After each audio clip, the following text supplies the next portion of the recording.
adjoint du Bureau Veritas, la vice-présidente de la région Afrique à la Banque mondiale et de nombreuses autres personnalités. Entre autres questions évoquées avec le haut-commissaire des Nations Unies, l'évolution du dossier des événements du 28 septembre 2009. Sanassi Keïta, commentaire.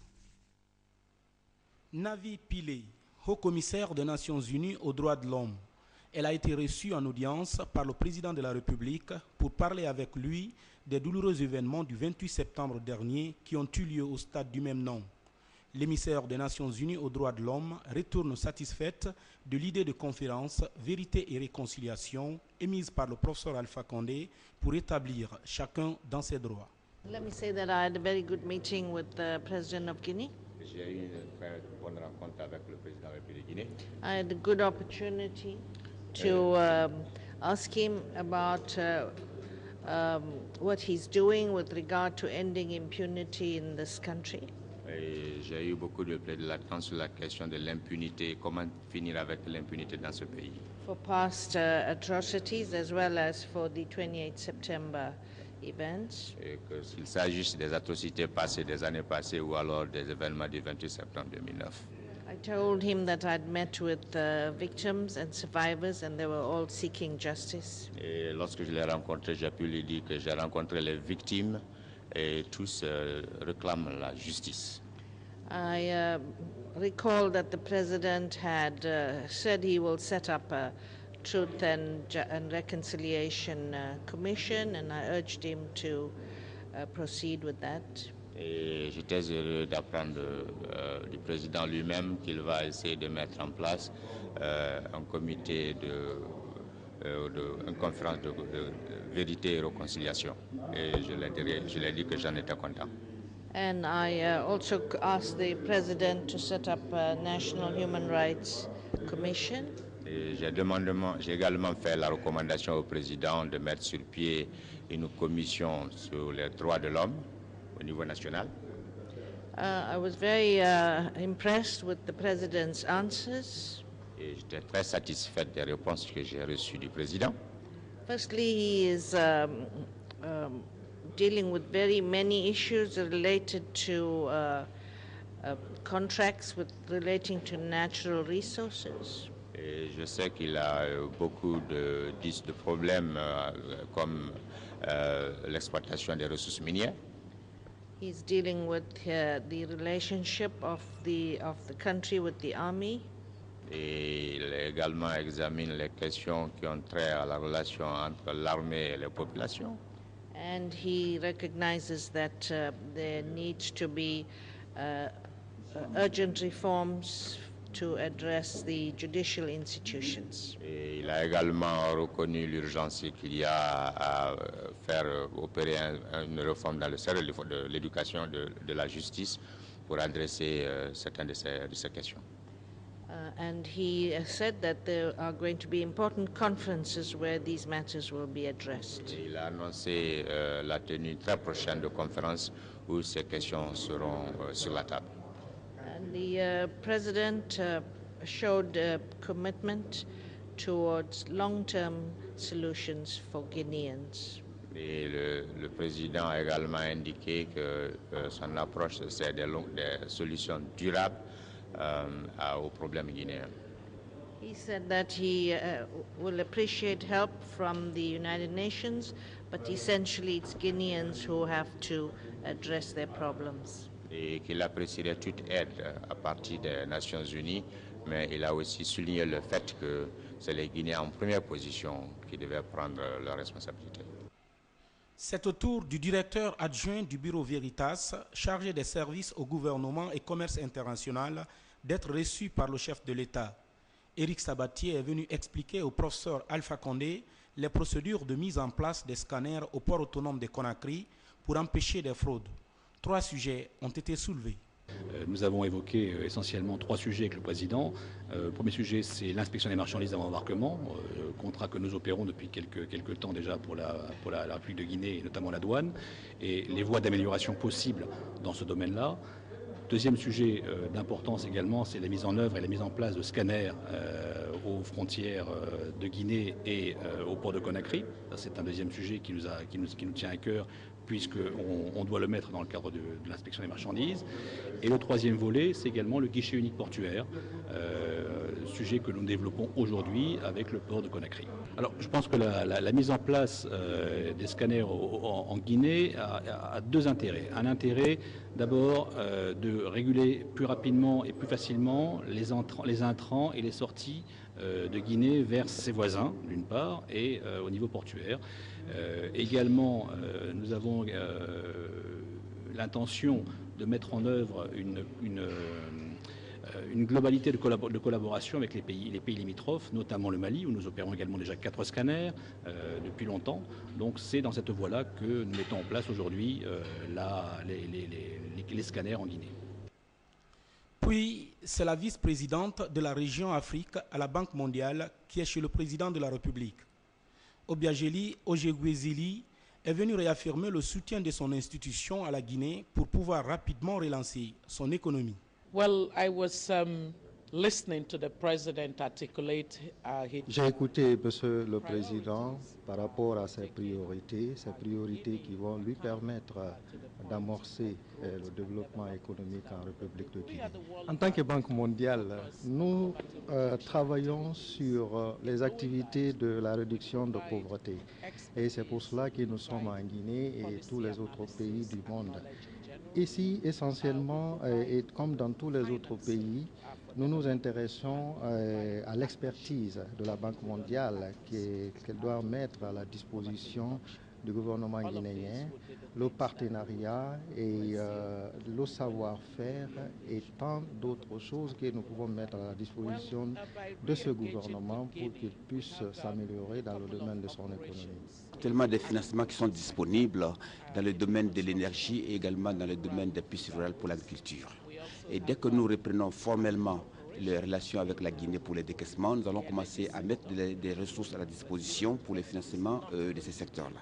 Pour ce qui est de l'énergie, nous travaillons en concertation avec d'autres partenaires pour avoir le maximum de ressources pour pouvoir aider ces secteurs mieux. Mais cela va prendre du temps.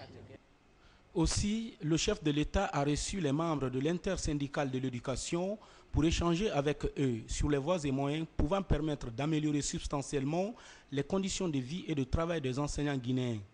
L'objectif du professeur Alpha Condé est de définir surtout une feuille de route que tous les enseignants doivent respecter dans l'intérêt du peuple. Les enseignants, eux, portent un grand espoir sur le président de la République pour voir les jours à venir leurs conditions de vie et de travail changer. Et pour que ce changement ait lieu, ils ont tous exprimé leur volonté de soutenir le professeur Alpha Condé afin de sortir définitivement le peuple de Guinée de sa situation actuelle. Je puis vous dire la vérité, nous sommes satisfaits.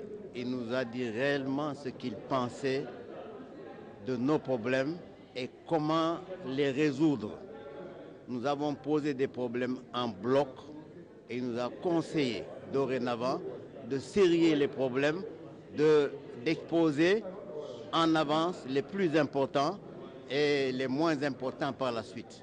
Donc nous sommes vraiment édifiés et dorénavant, nous allons pouvoir essayer de poser nos problèmes en tenant compte des plus importants.